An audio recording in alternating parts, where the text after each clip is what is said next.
এই মুজিববাদের কোমর ভেঙে দিতে হবে। অভ্যুত্থানের 1 জুলাই পেরিয়ে আমরা আরেক জুলাই এসে উপস্থিত হয়েছি, কিন্তু বাংলাদেশ থেকে মুজিববাদীদের ষড়যন্ত্র এখনো শেষ হয়নি।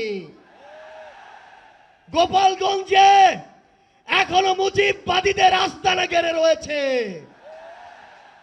মুজিববাদীরা এখনো বাংলাদেশের বিভিন্ন জায়গায় সক্রিয় রয়েছে।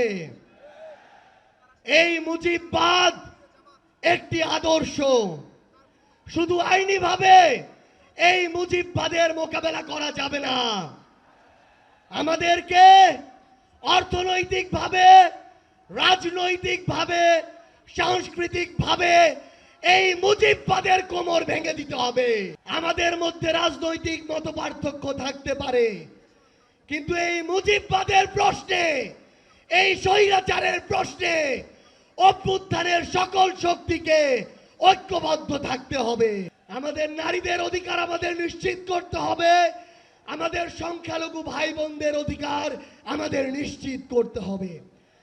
আমরা 1947 সালের উপনিবেশ বিরোধী যে আকাঙ্ক্ষা, 71-এর স্বাধীনতার যে আকাঙ্ক্ষা, 24-এর মুক্তির যে আকাঙ্ক্ষা, সেই আকাঙ্ক্ষাকে ধারণ করে ঐক্যবদ্ধভাবে আমাদের আগামীর বাংলাদেশ গড়তে হবে।